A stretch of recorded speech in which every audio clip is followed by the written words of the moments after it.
উলাইকা এর অর্থ যারা বা ওরা। উলাইকা এর অর্থ যারা বা ওরা। এই শব্দটি 204 বার এসেছে।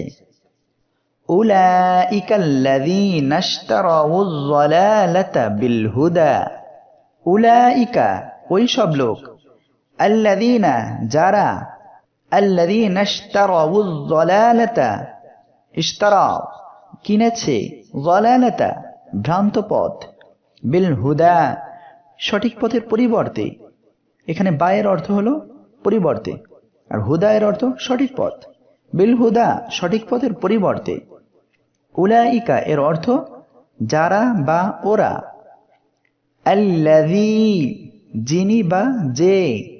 আল্লাযী এর অর্থ যিনি বা যে। এই শব্দটি মোট 304 বার এসেছে। আল্লাযী